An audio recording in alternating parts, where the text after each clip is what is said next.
Hi and welcome, learners. We are joined by Nkosinathi Mnguni. Today's lesson is going to be in mathematics.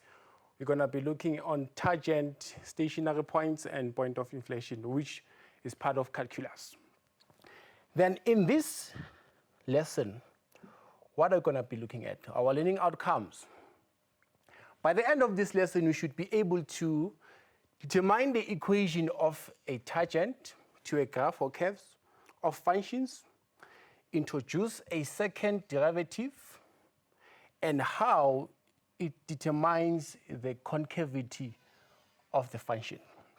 Also, use a sketch graphs to determine the stationary points, which is known as also a turning point and also a point of inflection. What is a point of inflection? It's where the concavity changes. I will explain that later on.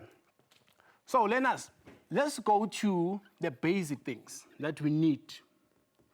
The basic things that we need.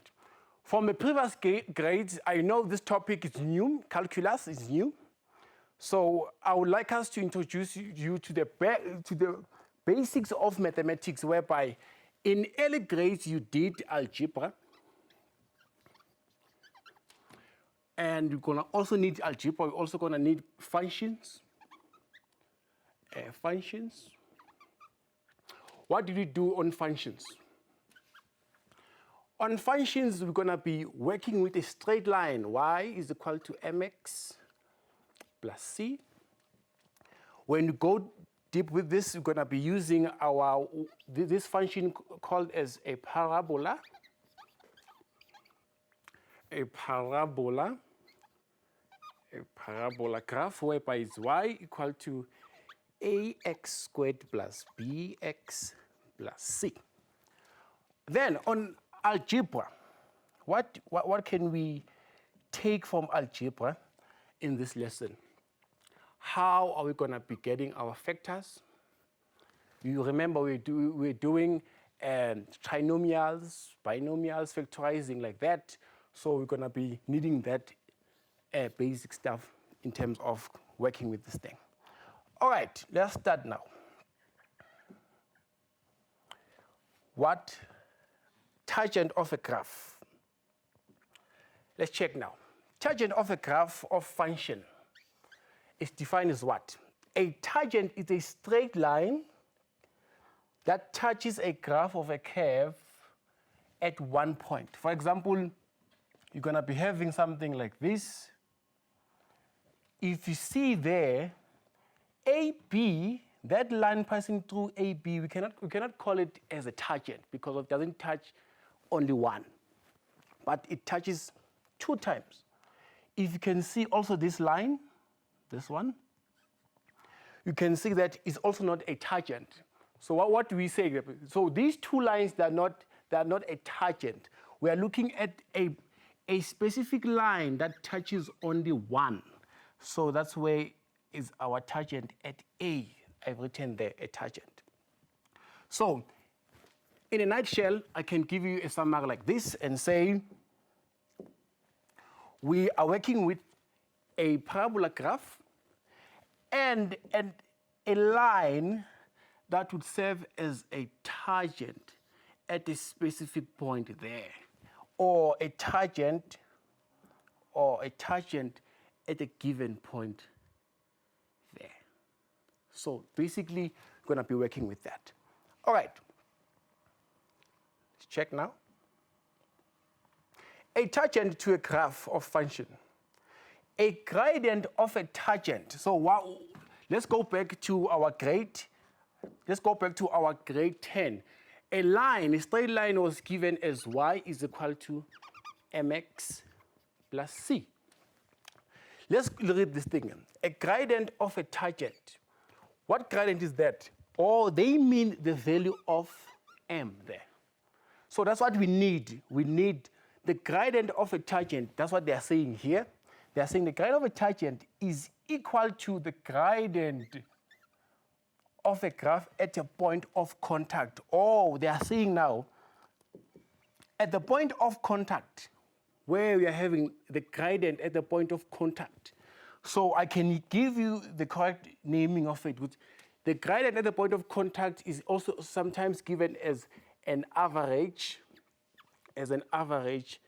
gradient at a given point of contact there, my point of contact, my point of contact. All right, let's check now what is given there. So you can see now the point of contact in red is my f of x, which is a parabola. And then in green is my tangent. So the gradient of a tangent, we are narrating this now. A gradient of a tangent is equal to the first derivative of f of x. So we can say now, for us to get a gradient of a tangent, we must pass to a knowledge of a first derivative. So simple means that at any given point, for us to get a gradient of this tangent, we need to first do what? The first derivative. So basically, in our lesson, we're going to be working with the first derivative for us to get the gradient. And then we substitute back in the place of m. All right. So what do we have here? Determining the equation of a tangent. The gradient of a tangent at y is equal to f of x. So we're going to be given a graph of f, where x is equal to t. So about that, where x maybe can be given as any value, where x is equal to t. What are they saying? Is given as the tangent, the gradient of a tangent is equal to the first derivative of any value at this point is given as t. So we'll say maybe the x value here is t and the value of y. So what are we using? We are using that x value to calculate the gradient of a tangent in that particular point. All right. So don't forget, learners, when you're looking for a gradient, first derivative equated to the value of x that is given. What you get there, we get the gradient of a tangent. All right. First step that we need to know to get the equation. Step 1. Determine the point of contact. What is the point of contact, learners? Where is my tangent and the parabola? Both of them, they have that contact. Where do they intersect? Can I use that word? Where do they intersect? If I can give you a correct drawing, here is my graph of f. Here is my tangent. Let's say it touches there. So first thing first, from the step 1, it says determine what is the x value together with the y value. That's what we call our point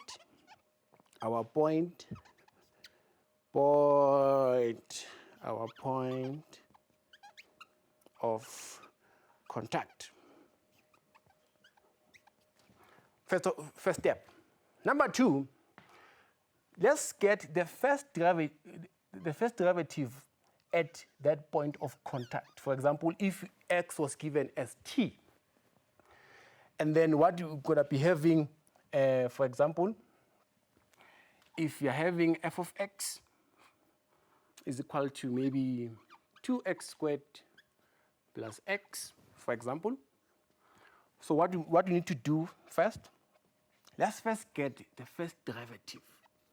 The first derivative is going to be 4x, as being explained into the introduction of calculus when you start, plus 1.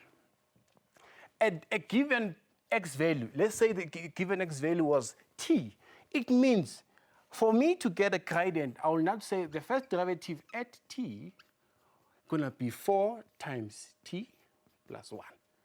Then after, gonna get the gradient of a tangent at that point there. So step 3, we say now the same gradient is equal to this at t, the first derivative at t. Step number 3, then now we determine y is equal to mx plus c.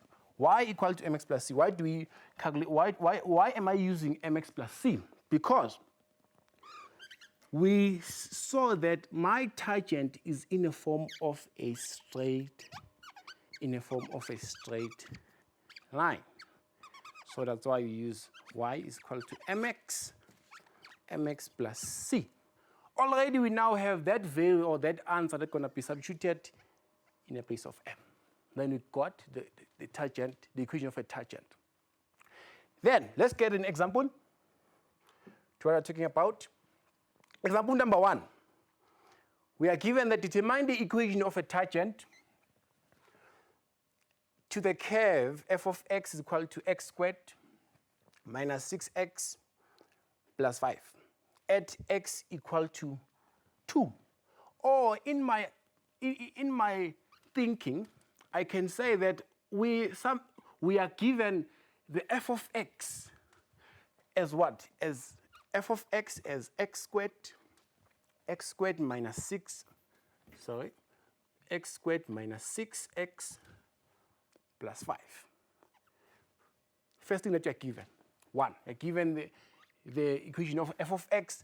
Number 2, we are given the x value where these two graphs, the f of x and the tangent in a point of contact. Would you allow me to say we are having the x value as 2, but we don't know yet the y value? Okay, how is that thing solved? Let's check. Let's follow that. Solution. I'm having an idea, diagram of idea. So it means going back to the previous grades, let's say grade 11, we know that if we see that the value of a is positive, we might have a diagram that is in a smiling face, if I can use that word, smiling, you know, it can be smiling, then, the smiling face because of the value of a is greater than 0. Okay, so I might have a diagram like that. All right, so f of x in red, that's my graph of f. And then at x equal to 2, okay, let me just draw my own tangent. So I see now that looking at the example there, I have an unknown y value. I'm having an unknown y value. How can I calculate now the equation of the tangent? Let's check this example now. Now, check these steps now. We said step 1, we have to find the coordinate of point of contact. As currently was given that our x value is 2. So do you allow me to say in a graph of f, we do have x equal to 2, what would be my y value? My y value now, if I substitute there, gonna be 2 squared is equal to 4, negative 6 times 2 is equal to negative 12 plus 5, then we get our answer as negative 3. First step now, I got my point of contact, number 1. Second step, let's find the first derivative now. How do we find the first derivative? X squared, it will be 2 times 1. It will be 2 times this one that is there. Then you can get 2x, and then minus 6x, it gives me negative 6. So at part 5, because of, for example, f of x is equal to x squared minus 5 or minus 6 minus 6x plus 5x. Or I can put there x equal to 0 to show that this 0 will multiply with 5, and then we don't have any value there. That's going to be 0. So my first derivative there going to be f of x equal to 2x minus 6 plus 0. Okay, So now we are having my first derivative. So at x equal to 2, what is my gradient? At x equal to 2. So going to be 2 times 2 minus 6. As you see here, then we get our answer as -2. So this, if it's given like this, when I substitute in the place of x, I put 2 in the graph of f, my answer is the y value. But when I substitute 2 in the first derivative, my answer is an average gradient, which we're going to be using there to calculate the gradient of a tangent. Okay, step number 2, we are covered with that. We get that my first f prime 2 is equal to -2. What does this thing mean? Let's go to step number 3. The gradient of a tangent is equal to the first derivative at the particular point t. So here at the point 2. So we equate the 2 now. When I get the answer of f prime x or f prime 2, I get it, my answer is -2. I can now say the same -2 will be the gradient of the tangent. All right. Step number 3. Let's get our checklist. We are having our point of contact, which is 2. We're having our point of contact, which is 2 and -3. We are having our gradient, which is gradient of a tangent. Let me right there, which is what? -2. And you can also agree with me that our gradient is equal to -2. Looking at my diagram of idea that I got there, oh, this is a decreasing line, so my gradient must be negative. So you must, as a learner, you must be able to judge or to critique your working to say, yes, I'm expecting to get an answer as -2 there, or as negative number. All right. So what do we have here in step number 4, if I can narrate to you, is that y minus y1 is equal to the gradient of a tangent x minus x1. So in simple terms, you just take the point of contact and substitute there. Simple like that. So I'll just take this 2, put it here. I'll just take this -3, put it there. So what do we have now? We're having y minus times -3, and then is equal to -2, open bracket, x minus 2. So in simplifying, we get that it's going to be -2 plus 4. Then transposing the positive 3 there, we get the like terms to be plus 4 and minus 3. We get our final answer as y equal to -2x plus 1. So the y equal to 2x minus 2x plus 1. That's the one that we're calculating the equation of the tangent. All right. Let's go to the next one.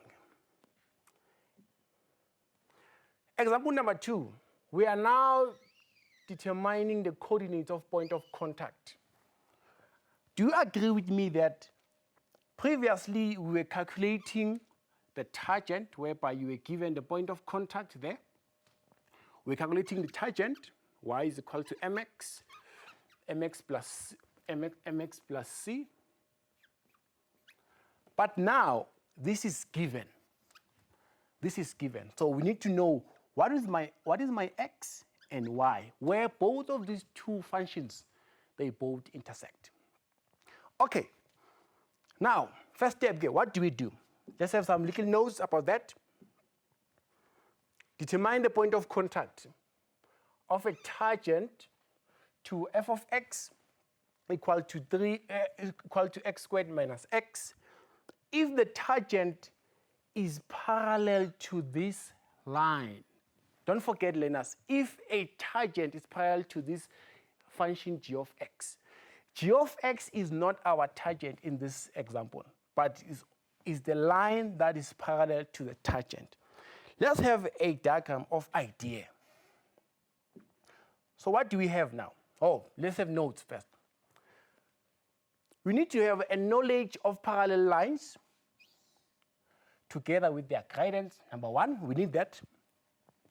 Two, we need to link the gradient of a parallel lines with the f prime x, the first derivative. Three, then determine the actual point of contact. Let's go to our solutions now. Determine the coordinates of a point of contact, example number 2. That was our question that was given. And then let's check the solution again. The diagram of idea, where I'm having an f of x, I'm having a function that is parallel to a tangent. Remember, it's not our tangent. That function is parallel to our tangent. So let's check what is the idea of a diagram that you are having. You can see that f of x is given, x squared minus x. G of x, the one that is parallel to our tangent, is also given there in purple. And then my tangent, I see that it can be that broken line there and say, oh, these two lines are now parallel. So what do we know now? What do we know about parallel lines?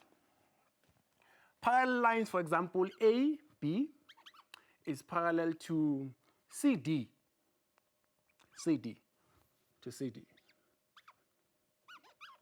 So, if we are given that AB is parallel to CD, from earlier grades we know that the gradient of AB will be equal to the gradient of CD. So now, we will take only in this equation what we need in this equation. We don't need all the 3x plus 1. We only need the gradient of that line.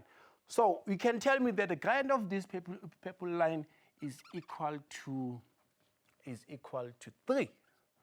Y is equal to 3. That's our coefficient of x there. So we're going to be using this x equal to 3 as my gradient of tangent now.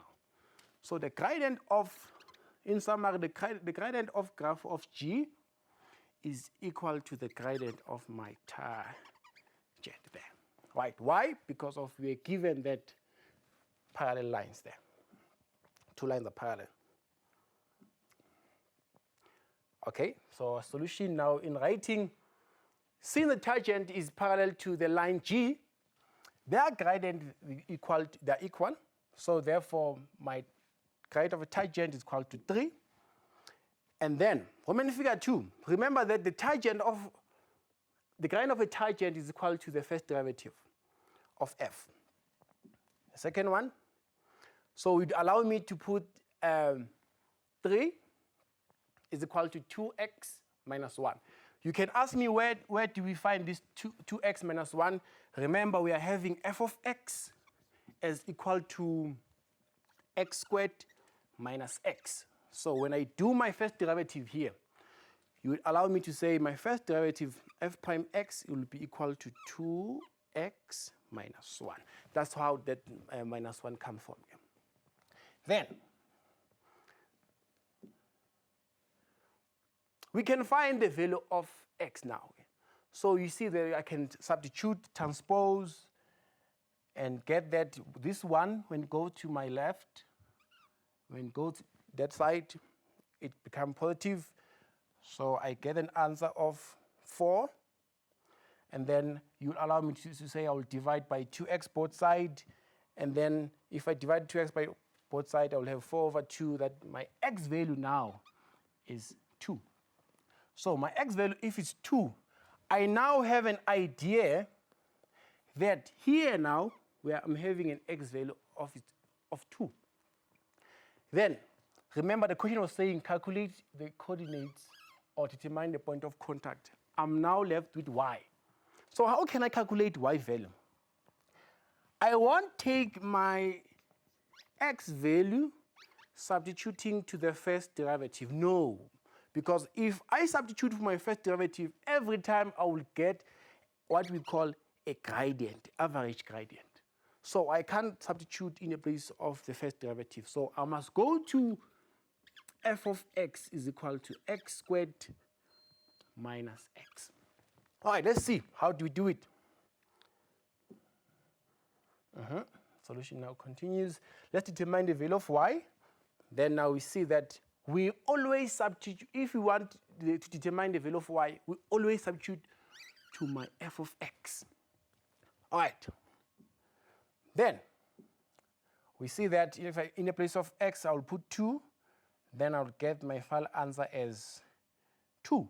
So if the x value is 2, now the y value is also equal to 2. Then that's how I get my point of contact here. All right. I hope you're enjoying the lesson. Let's go now to the stationary point and point of contact. This part is very important because of it also serves as a foundation when you come to our cubic graph. We are coming there.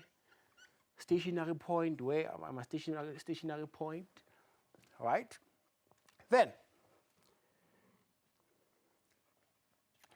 let's see what we have here.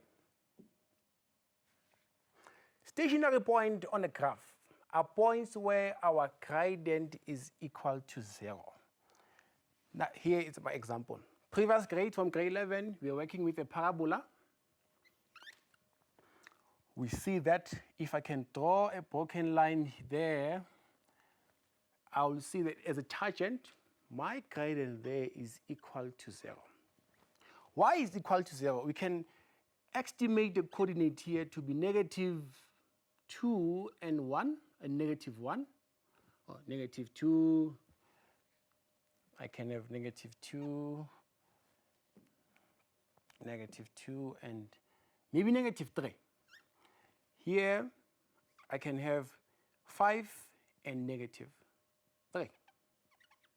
So I see this line is horizontal since it's having the same y value. So I can call that line as a horizontal line. Why? Because of its having y values being equal. Let me calculate gradient. Let's go back to grade 10. Calculating a gradient, we say y2 minus y1 over x2 minus x1.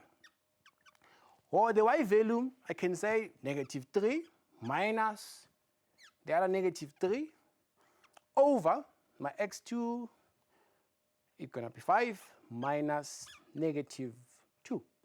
So what do I get? I get negative 3 plus 3 over 5 plus 2, which is going to be 0 is 0 over 7.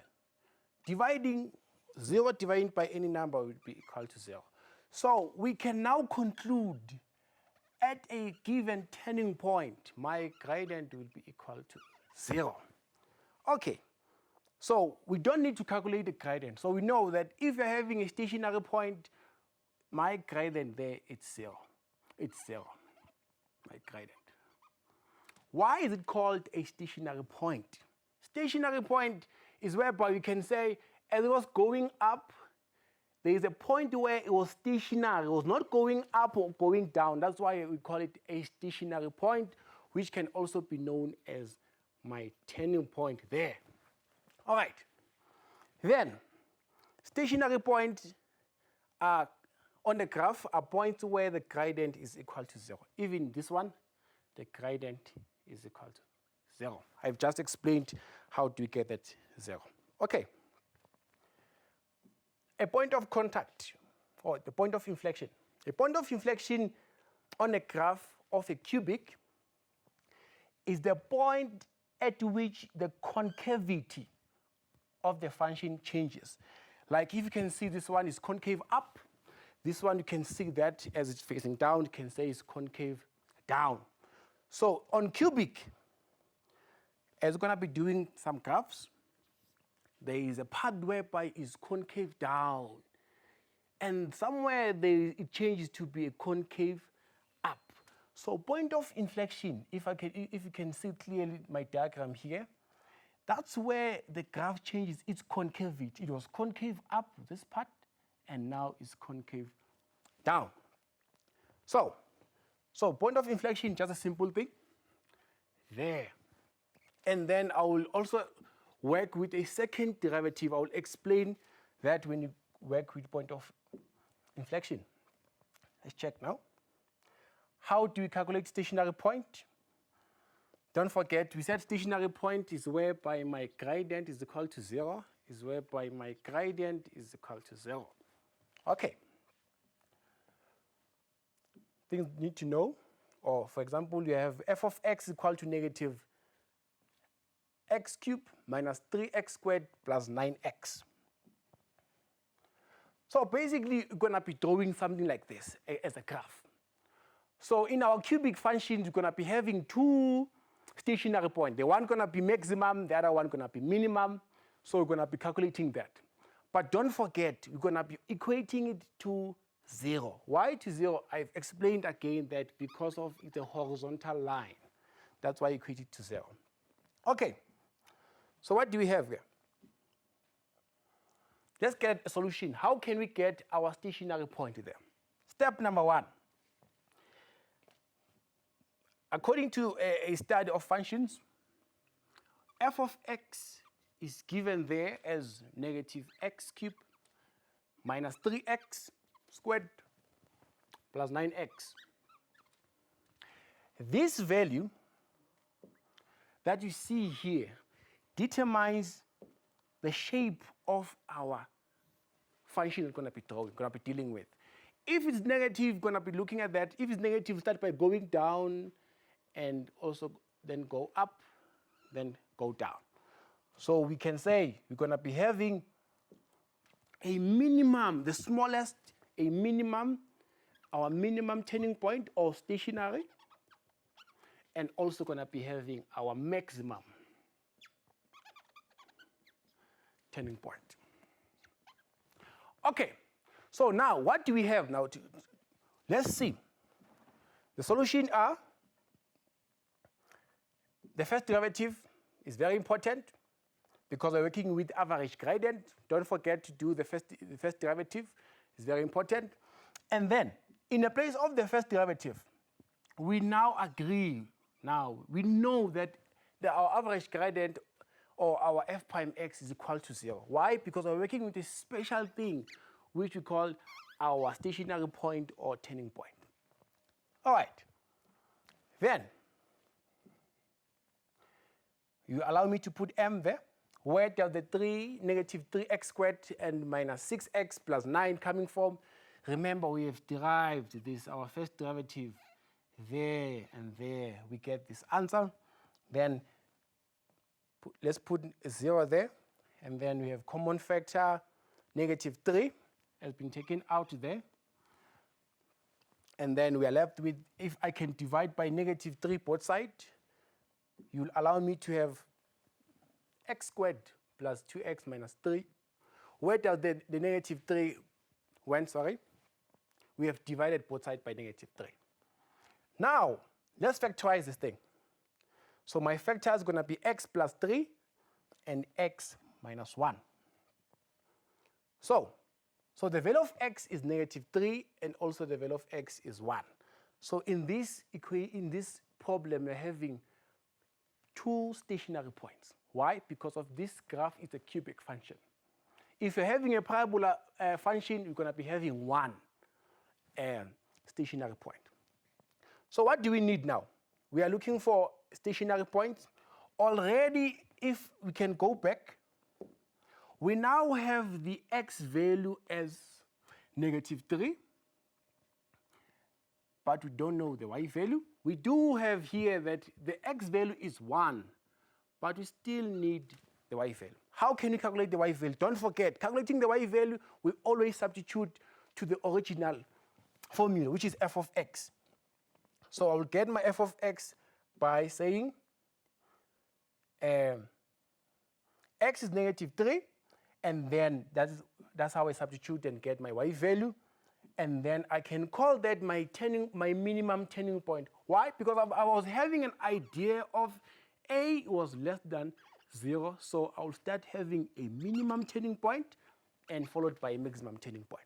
Then, next step, when x is equal to 1, then I get my f of x, the y value to be 5. Then I can call that my maximum turning point. Oh, now I do have my 5 here. I do have my negative 27 there. All right. So in my diagram, so that was a sketch. I do have those two turning points there. All right, calculating the point of inflection. We are introducing now a second derivative. We are coming from the first derivative, which was what? Which was a negative 3x, which was negative 3x going back, which was negative 3x squared minus 6x plus 9. Now we are going to introducing now second derivative. Second derivative. Okay. Second derivative, you agree with me, we're going to be now negative 6x minus 6. Okay. First question. Determine the stationary point of f. Determine the point of inflection for which the value of x, for which values of x is f of x increasing, for which values of x is f of x concave up. So these are type of exam questions that you need to practice with, whereby the concave up, concave down, where is my graph increasing or decreasing. These are very important questions, number C and also and D. All right, let's check the solutions now. Determining stationary point, you always agree with me. We are given this function in this question. So you allow me to have a first derivative of it to be 6x squared minus 6x minus 12. It comes from this f of x. Then stationary point, don't forget, stationary point is whereby we are talking about turning point. My gradient is equal to 0. So this one is simple. I can just substitute in the place of f of f prime x to be 0. Oh, there was a common factor on my right, which is what was 6. Then you'll allow me to say we have divided by 6 both sides, and then you're left with this. Okay, and then we are now having a trinomial. I trust you have mastered factorization, and then going to be getting those two factors there. So you'll agree with me after this thing, we can say therefore x is equal to, and after that I will get my y values. Then let's simply check the steps. X was equal to negative 1, x was equal to 2. Where x is negative 1, what is my y value? My y value was 12. Where x was 2, what is my y value? My y value was negative 15. And then here we go. We're having our maximum turning point as negative 1 and 12. Minimum turning point is 2 and negative 15. It's okay if you don't know which one is the maximum, which one is minimum. We're going to still go doing our graphs. We'll check that, whereby we're going to be using the value of A there. Let's check now. Determine the point of inflection.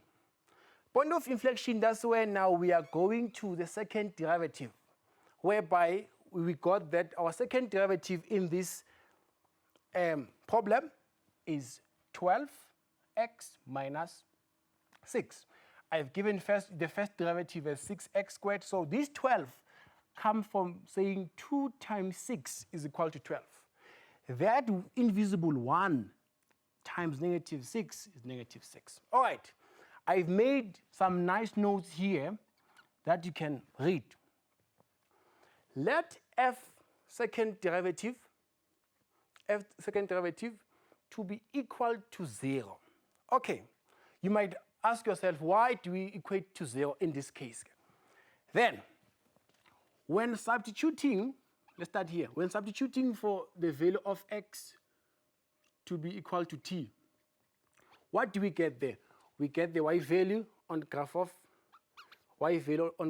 f. When we substitute t in the place of the first derivative, what do we get? We get the average gradient at that point in the graph of f.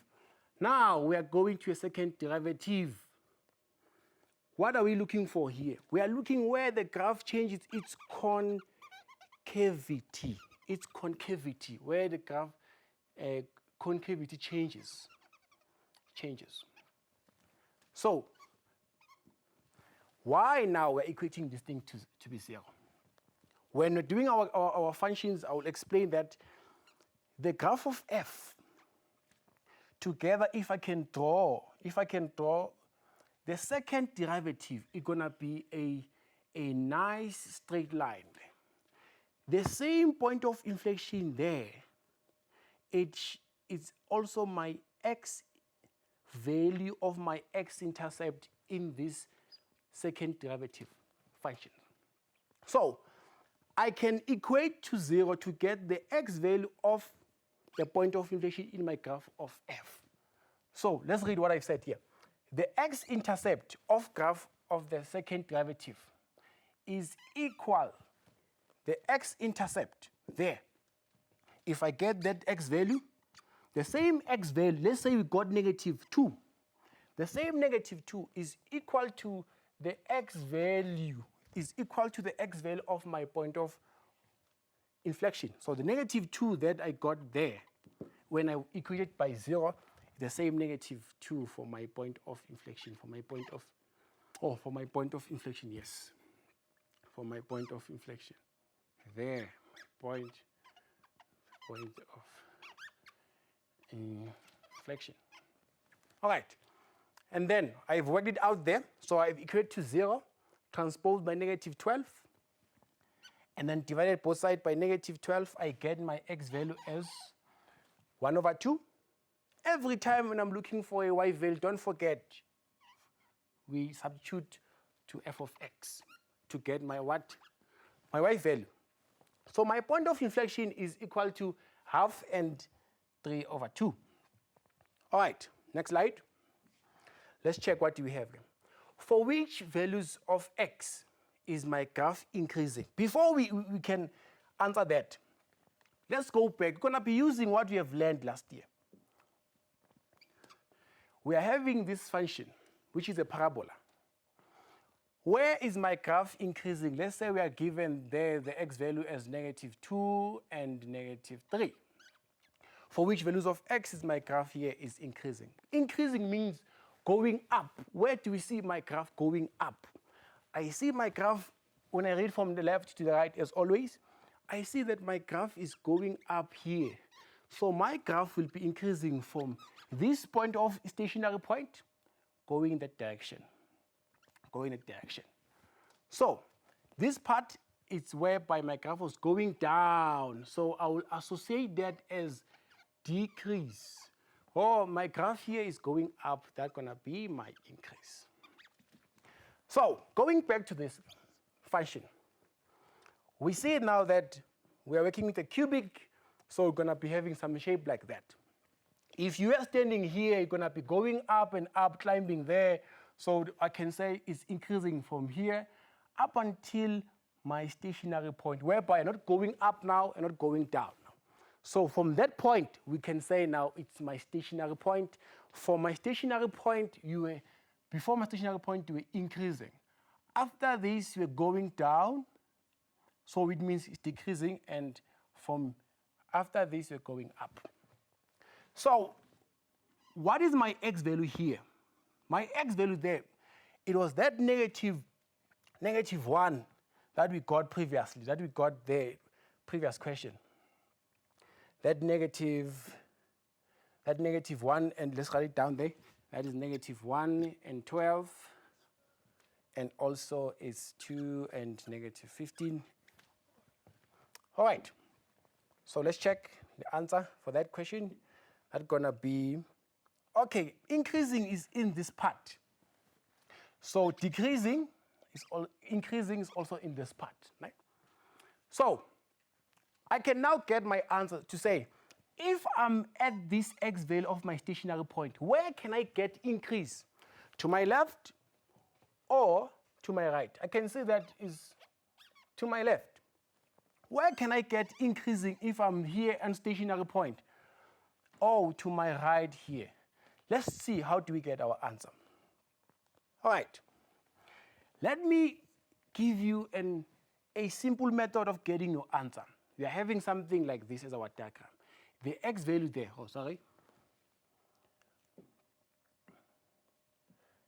let's have something like that. We have that negative turning point of x value. So we're going to be having something like this.